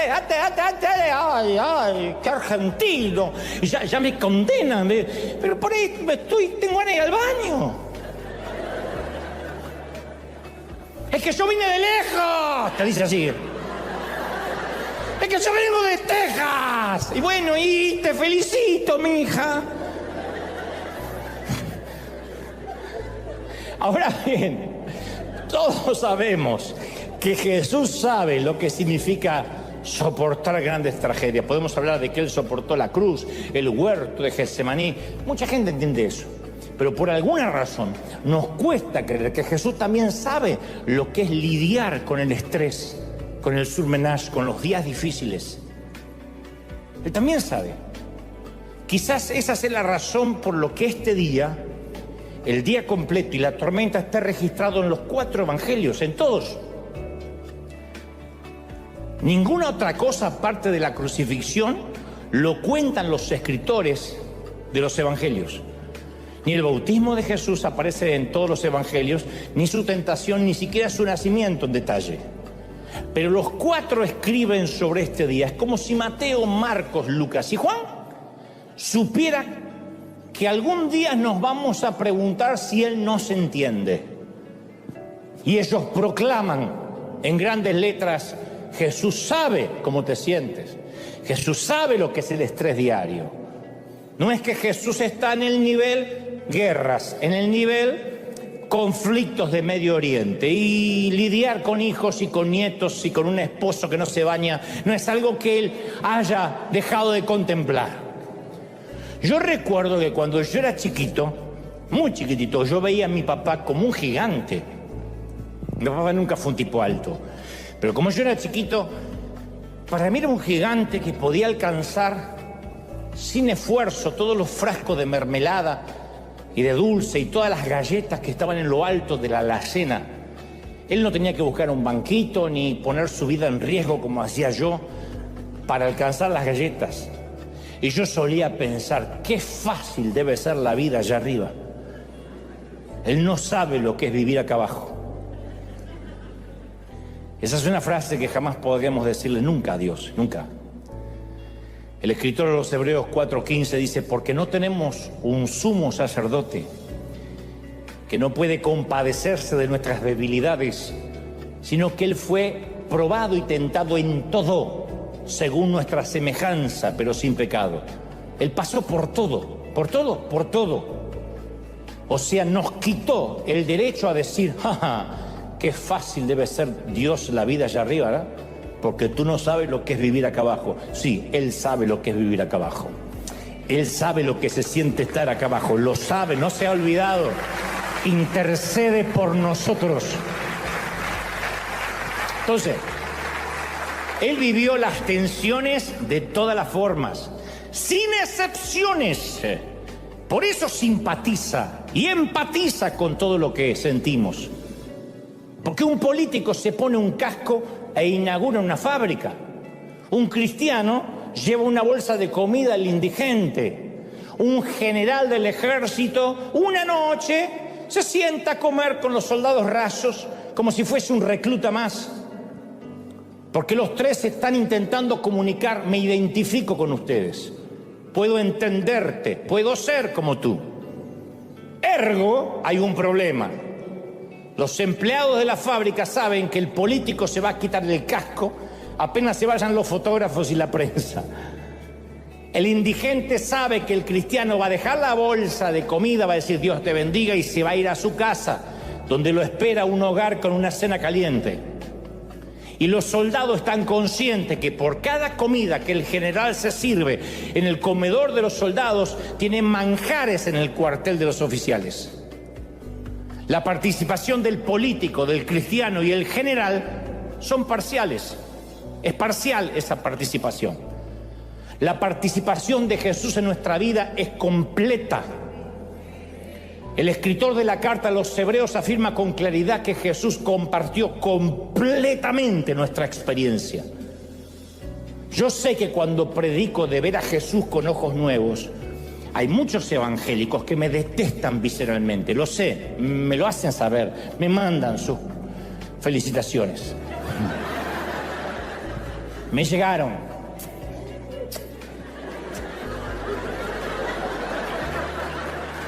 Me llegaron. Yo creo que me han mandado tantas veces al infierno que si aún me fuera, Satanás dice, no, ya te mandaron mucho. Porque es más atractivo limpiar las manchitas del altar. Nos sentimos más seguros con un Jesús que se parezca más a un héroe de DC Comics. Jesús, cuando caminaba por esta tierra, termina de predicar, despide a la multitud para subirse a un monte a descansar, tener un momento de meditación, no sin antes enviar a sus muchachos, a sus discípulos, a navegar. Vayan a navegar, yo después los alcanzo. Mateo, el evangelista, es muy específico en el orden de los acontecimientos. Hace un orden arbitrario, intencional, porque tiene mucho que ver con lo que se va a desarrollar. Dice que Jesús envía a los discípulos al bote, acto seguido despide a la multitud, había un gentío, y él, en tercera instancia, se sube al monte a orar. Era ya tarde cuando esto ocurre, presumiblemente y probablemente serían las 6 p.m., las 6 de la tarde, cuando empezó a rugir un viento furioso. Jesús está yendo a la montaña, los muchachos están bogando mar adentro y empieza a rugir un viento, eso que nuestras madres decían, me parece que esto trae lluvia. Notemos que Jesús mandó a los discípulos que enfrentaran la tormenta solos, que no es un tema menor, y esto es lo que tenemos que tener en cuenta. Jesús envió a sus discípulos a enfrentar la tormenta solos. Jesús no ignoraba la tormenta. Mientras subía a la montaña, él también sentía el viento, veía las nubes que se avecinaban, de manera que sospechaba, sabía con certeza que iba a haber una tormenta. Y los discípulos tendrían, insisto, que enfrentar la tormenta solos. El Señor sabía que la tormenta más grande de aquella noche no tendría lugar ni en el cielo ni en el mar, sino en el corazón de sus discípulos. Tenían que pasar por esa tormenta. El miedo mayor de sus muchachos no iban a ser las olas provocadas por la tormenta, sino ver las espaldas de su líder mientras los dejaba que enfrentara la noche solos, que enfrentaran la tormenta solos, repleto de dudas, como algunos de nosotros estamos ahora o hemos estado en alguna ocasión. Cuando vemos que el Señor parece que se aleja y nosotros nos quedamos solos con la tragedia. Y decimos, ¿pero qué hice de malo para merecer esto? ¿Por qué tengo que atravesar estas situaciones? ¿Y por qué el Señor se aleja? Porque es lo que sentimos, esa sensación de orfandad espiritual. Hay tormentas de nieve, hay tormentas de granizo, hay tormentas de lluvia, pero también están las tormentas de dudas, de esas que trae consigo una ráfaga de preguntas, un ventarrón de miedo. Siempre parece que hay más hambre en el mundo que comida, más necesidades que recursos, que dinero, más preguntas que respuestas. Parece que nunca se acaba. Desde hace 15 años yo me paro, casi 16 años me paro aquí cada domingo y trato de convencer a la gente de un Dios invisible que aún escucha y que ama. Y siempre digo, ¿cómo te ama, princesa, el Señor? ¿Cómo te ama, príncipe? Llevo a la fecha de hoy 901 mensajes haciendo esto aquí, sin contar las veces que hicimos cadena de 7 días o cuando he predicado por el mundo. Contando exclusivamente los domingos, y es el mensaje 901 que llevo haciendo esto. Y aún así se me suman miles de predicadores que están en este momento tratando de infundir fe a mucha gente que está llena de dudas. Y lo hago sabiendo de que hay gente que dice, yo intento creer lo que me dices de parte de Dios, pero las tragedias siguen. El mundo, mi mundo está colapsado. No estoy hablando de que necesariamente estemos preocupados por la guerra de Ucrania, por el conflicto de Medio Oriente, sino que literalmente tenemos un caos en nuestro mundo y decimos, yo siento como que el Señor me dio la espalda, no importa los años de cristiano que tengamos. También me consta que hay algunos pocos dotados con una fe sobrenatural, y si tienes este don, puedes levantarte e irte ahora mismo y volver el próximo domingo, porque este mensaje no es para ti. Hay gente que dice, no, yo justamente vine con la chiripiorca ungida. Bueno, hay gente así. Si es así, este mensaje no es para ti. Pero como te dije al inicio, mensaje es para aquellos otros cuya mente parece que nunca descansa y que nos hacemos preguntas complejas y a veces como para tirar la toalla, literalmente. No es que seamos maníaco-depresivos, sé que la vida nos golpea, no nos da tregua, a veces nos deja en la lona y la mente no descansa, como dije. Fue el miedo a no tener nada que perder lo que me trajo a mí hasta aquí y la mayoría a ustedes. Un lago tranquilo siempre nos invita a quedarnos en la barca, y si no, pregúntenle a varios de vuestros hijos. Que algunos tienen edad, no quieren arriesgarse, no quieren hacer nada, porque papi y mami me mantienen, porque al cabo me deprimo si no me consigo el nuevo celular. La generación de cristal tiene que ver con gente que nunca ha tenido miedo de perderlo todo. Pero pone un hombre ante la disyuntiva de una muerte segura y una muerte probable y se decidirá por la segunda opción.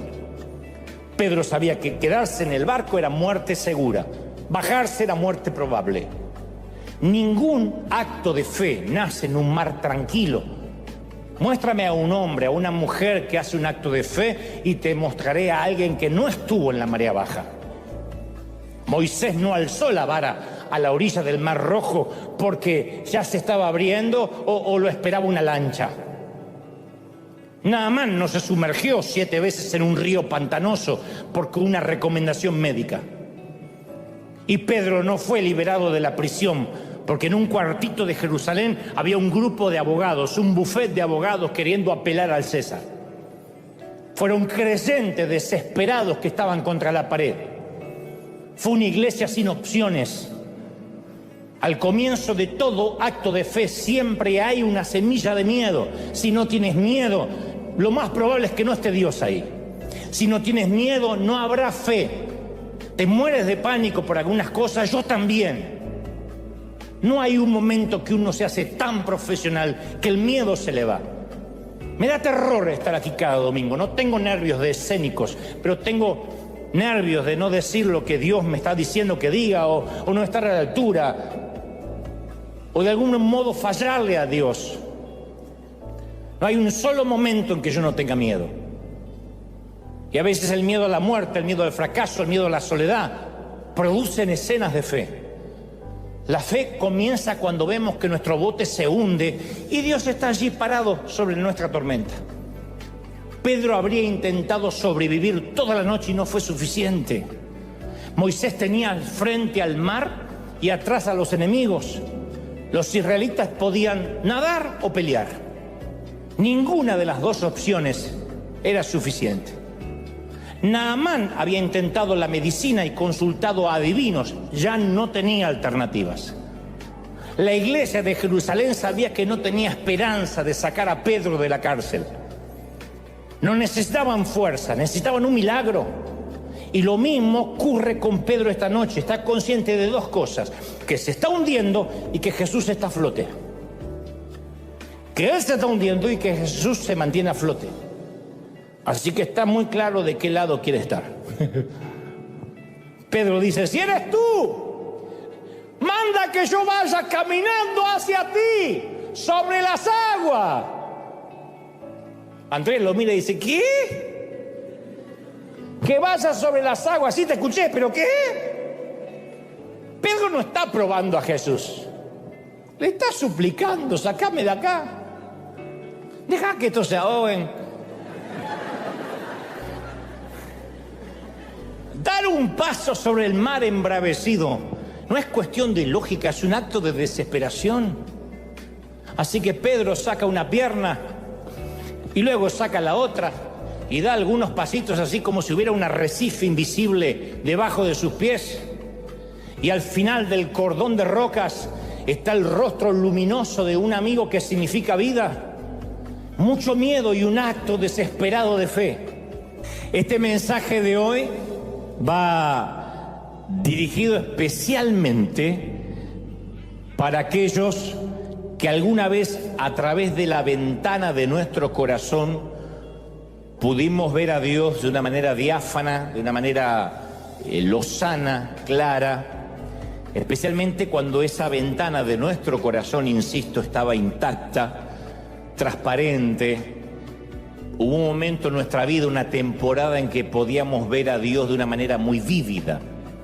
Los vidrios de nuestro corazón, siempre hablando en términos metafóricos, obviamente, estaban limpios, impolutos, y creíamos que ya conocíamos a Dios.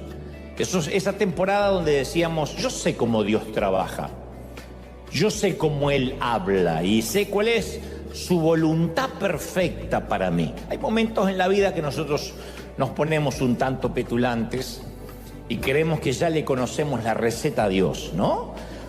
O que Dios es un menú y nosotros tenemos la receta y decimos, yo ya sé cómo Dios habla, yo ya conozco la voz de Dios. O sea, somos cristianos, pero sin muchas sorpresas, sin nada inesperado, sin sobresaltos. Sabíamos que Dios tiene una voluntad perfecta para nosotros y siempre, insisto, nos parecía que sabíamos bien cuál era y nunca nos movíamos de ese centro. Pero después llegó la temporada en que esa ventana del alma se agrietó. Vino una piedra, la rompió y la hizo añicos. Estoy hablando de ese inesperado guijarro del dolor que llegó a pesar de que hacíamos las cosas bien, de que amábamos a Dios, que creíamos que nuestra relación con Él estaba intacta. Esa piedra pudo haber sido una que nos lanzaron cuando niños, aquella vez que papá se fue de casa y nos abandonó. O quizás nuestro corazón infantil absorbió el impacto, siguió adelante, pero se terminó de romper durante la adolescencia.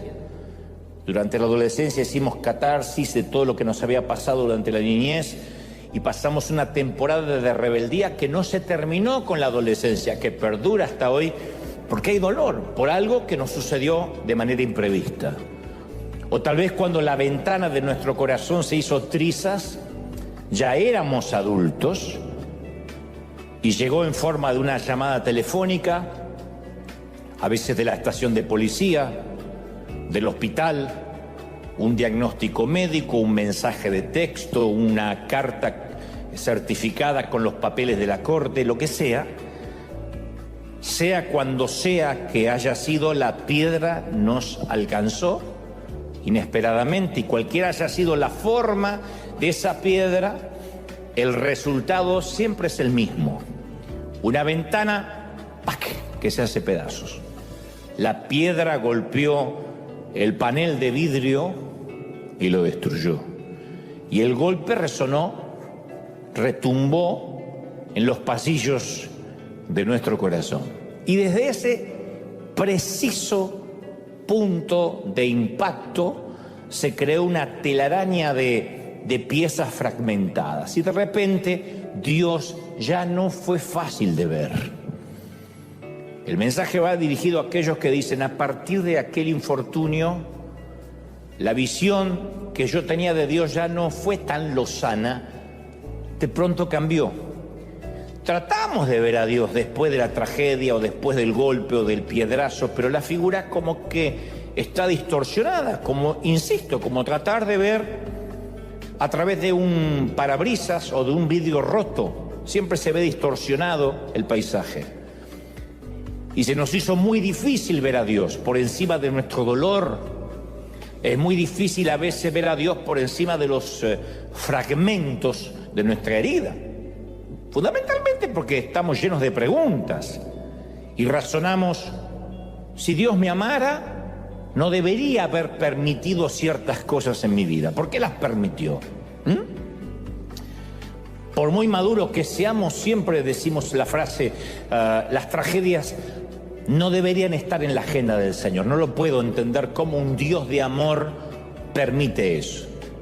Estoy hablando de divorcios, de cáncer, de enfermedad, y ni hablar de abusos infantiles que los sufren niños de familias cristianas. Y uno se pregunta, ¿y por qué? Y desde el momento que esa piedra golpea, el vidrio se transforma en un punto de referencia para nosotros.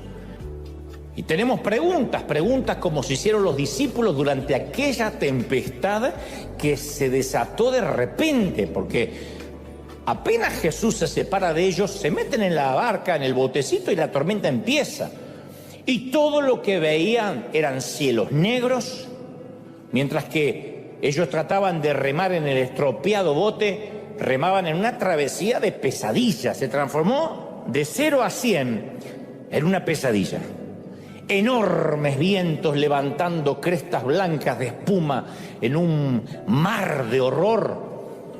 Pesimismo que no permitía ver la orilla, oscuridad que hundía la proa, nubes que parecían humo pesado.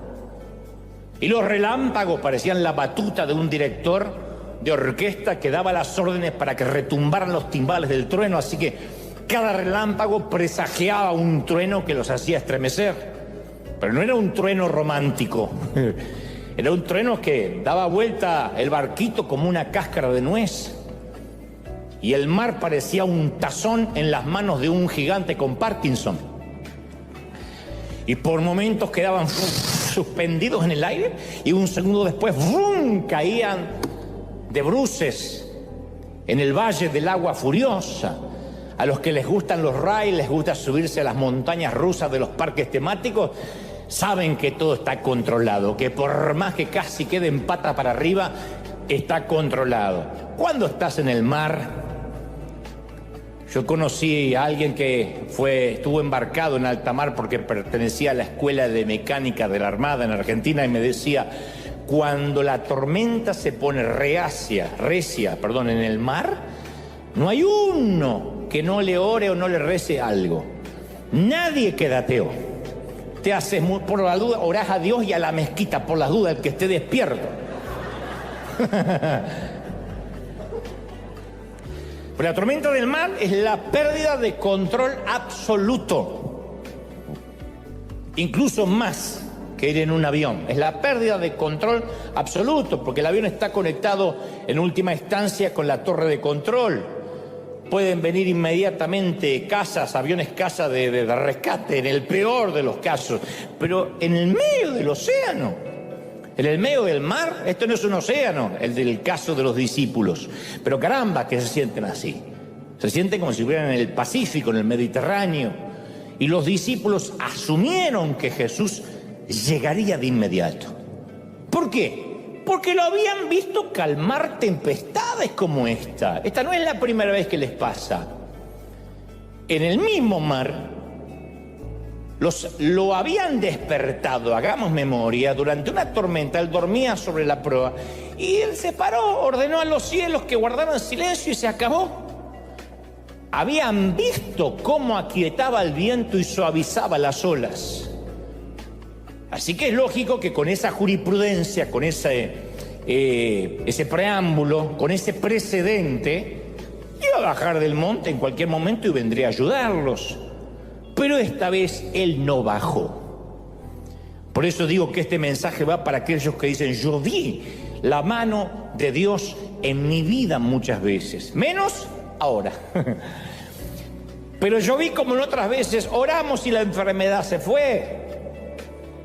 Reprendimos y la suegra no encontró la casa.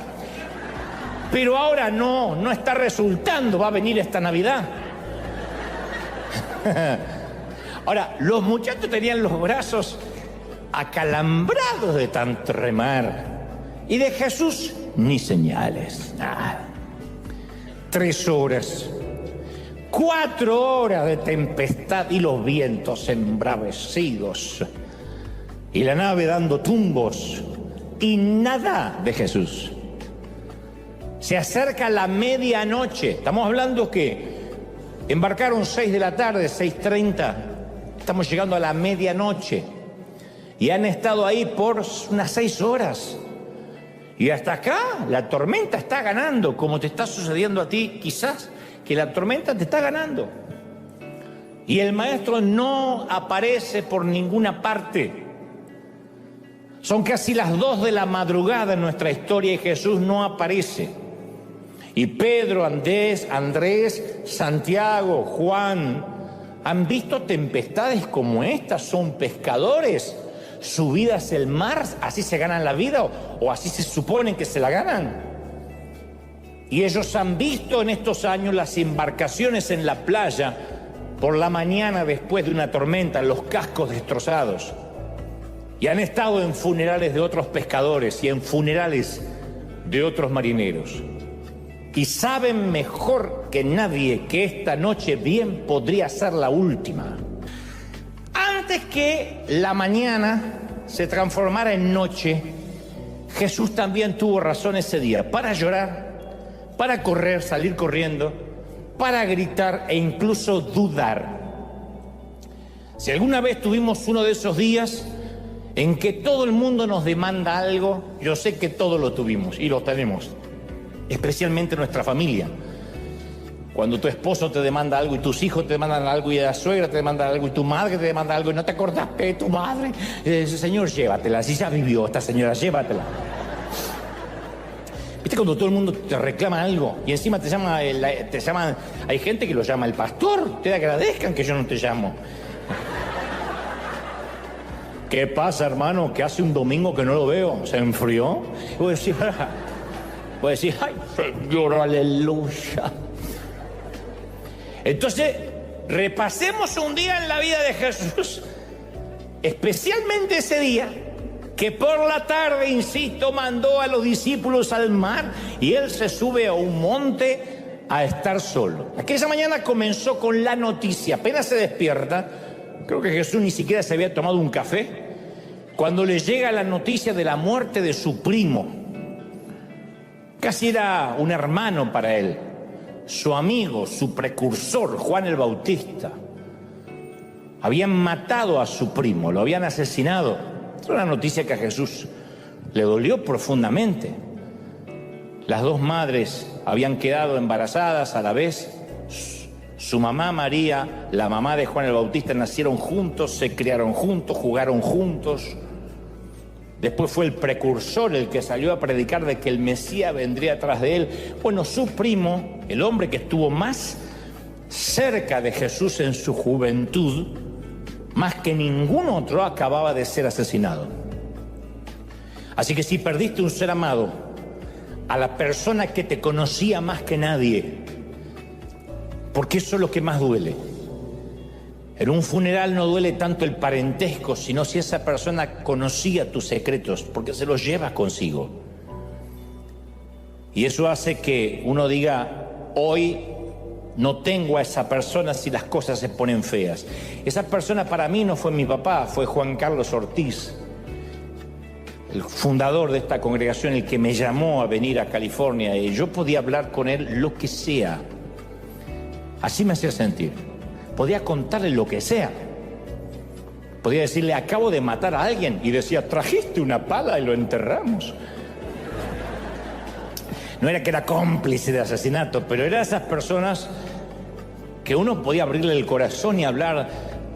Podíamos hablar de nuestros pecados sin pudor, de nuestras debilidades. No tenía que fingir, no me sentía juzgado. Y cuando él partió a la eternidad, yo sentí que quizás nunca más pueda volver a tener un pastor de esos, un mentor de esos. Así que Jesús sabe lo que uno siente cuando pierdes a un ser querido.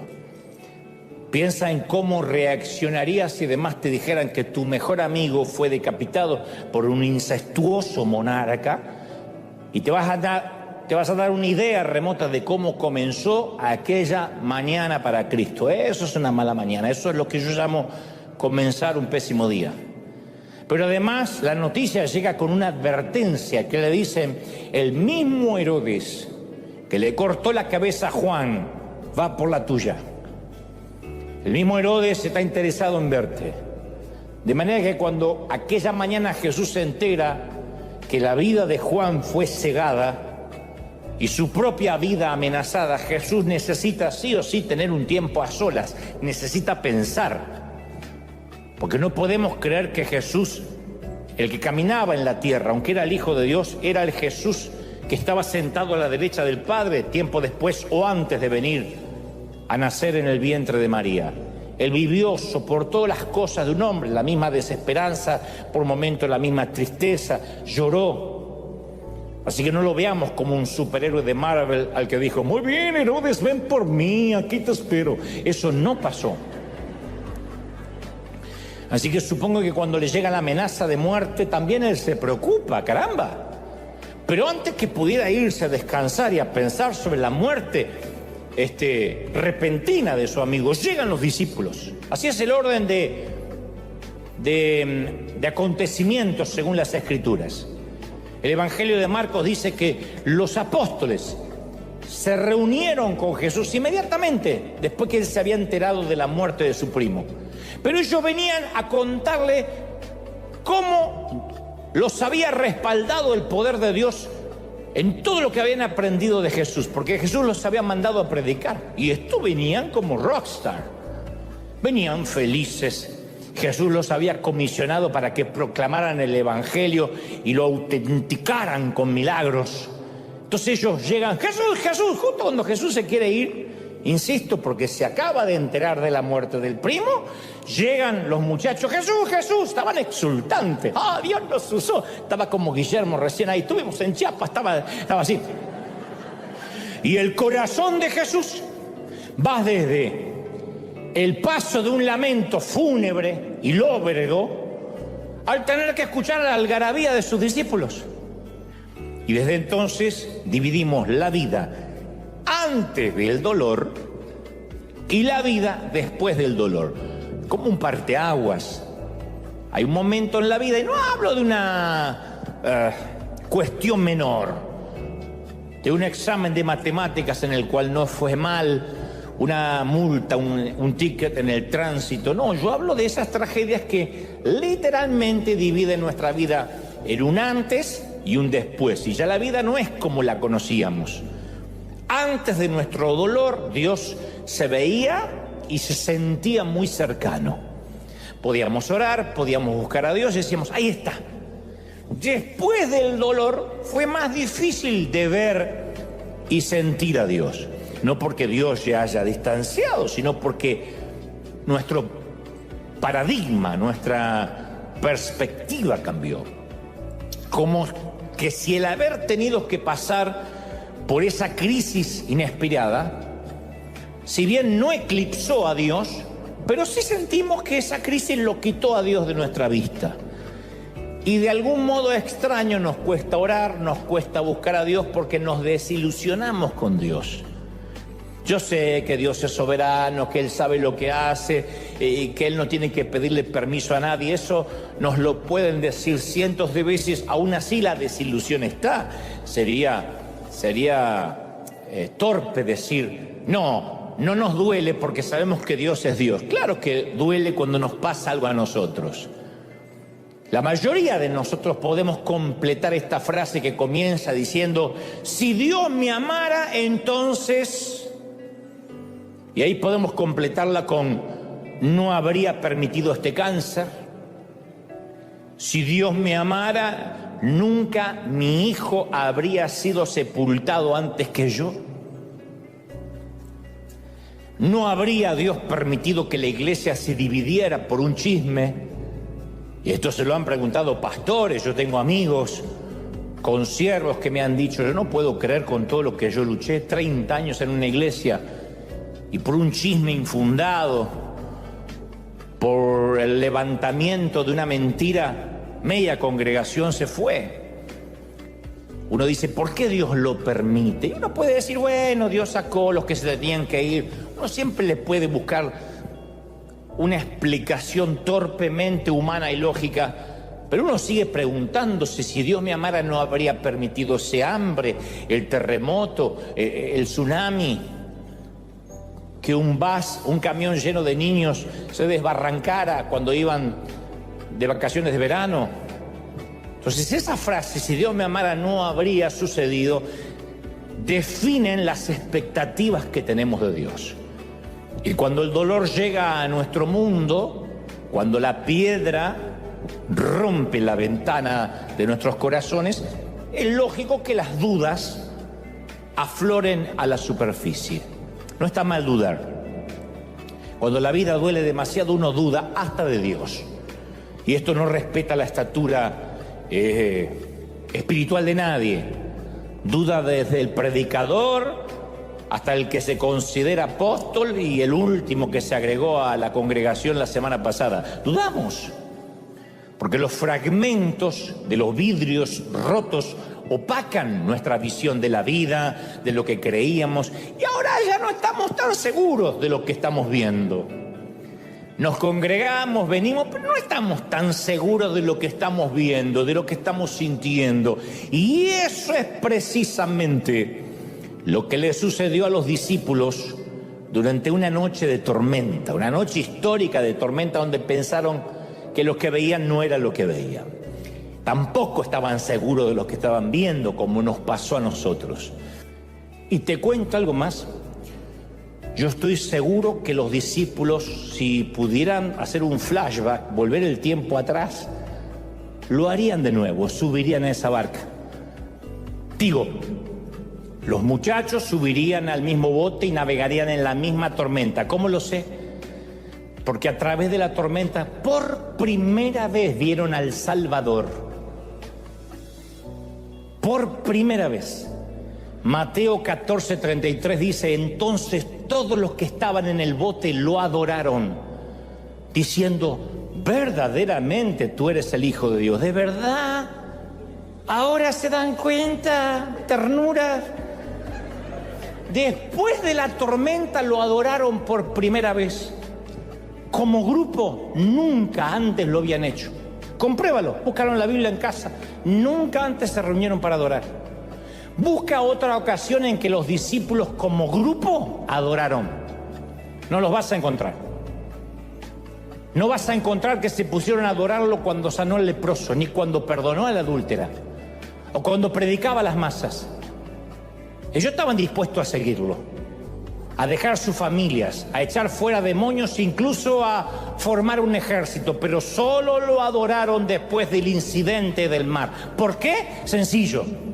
Porque esta vez eran ellos los que habían sido salvados. Esta vez era el cuello de ellos que había estado en juego. Sus cuerpos habían sido arrancados de las profundidades del mar. Y en un minuto estaban a punto de irse al abismo. Y al siguiente se encontraron fuera, sobre la cubierta de un bote tranquilo en un mar apacible. Así que los tipos adoraron por primera vez.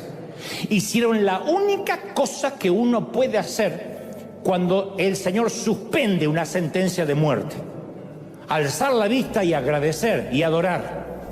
Entonces, cuando uno reconoce a Dios como creador y mira las estrellas y los cielos y las montañas de California, uno dice: Señor, te admiro. Cuando reconocemos su sabiduría, decimos: Señor, ¿cómo aprendo?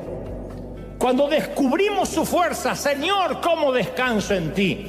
Pero solo cuando nos salva nos ponemos de rodillas a adorar. Solo cuando nos salva decimos: Señor, me has salvado. ¡Aleluya!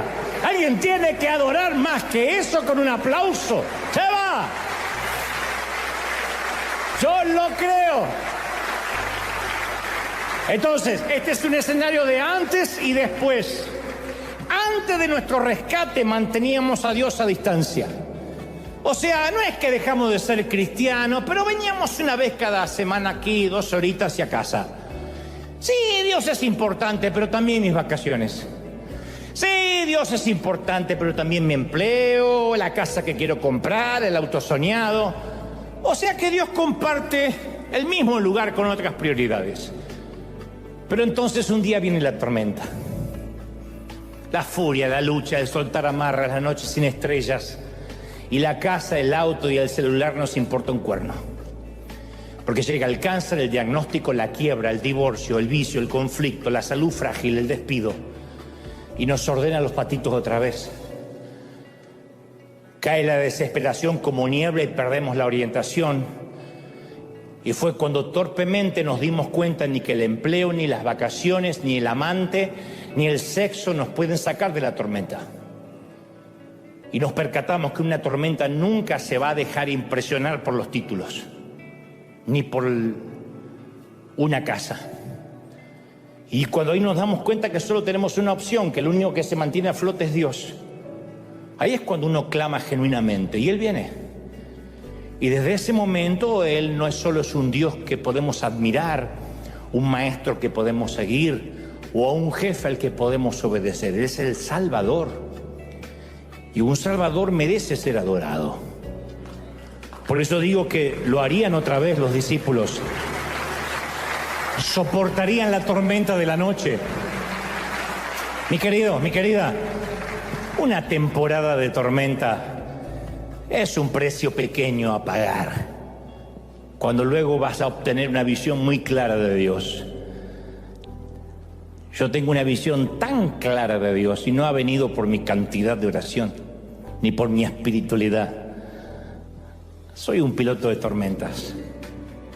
Y en cada tormenta he visto al Señor. No te olvidas, nunca te olvidas esa imagen, que al principio es fantasmal y después te trae una tranquilidad. Hay momentos que dejan una huella en nosotros para siempre. Y todos nosotros damos gracias por esos momentos. Yo les llamo noches de tormenta controlada. Por esa tormenta en que Dios nos deja que nos asustemos lo suficiente como para sentir que no hay opciones y lo necesitemos. Y luego se acerca lo suficiente para que lo veamos. Al principio sentimos la desorientación del naufragio, ¿cómo no?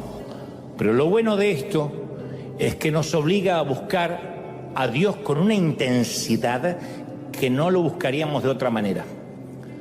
Las temporadas y las tempestades imprevistas nos ponen de rodillas y nos vuelven dependientes del Señor. Todos los nuevos capítulos de mi vida siempre suelen comenzar con una enorme tempestad, siempre.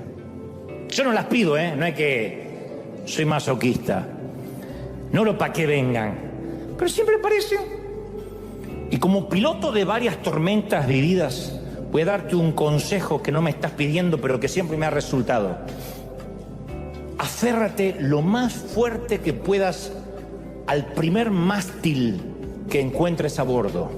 Resiste los próximos diagnósticos médicos, resiste las próximas intimaciones de pago, resiste. No dejes de tener fe. Tarde o temprano, te prometo, el Maestro vendrá. Ten mucha paz. El Salmo 46 dice: Dios es nuestro refugio y nuestra fuerza, y nos ayudará en tiempos de tempestad. Por lo tanto, no temeremos cuando vengan terremotos y las montañas se derrumben en el mar, que rujan los océanos y que hagan espuma, que tiemblen las montañas mientras suben las aguas.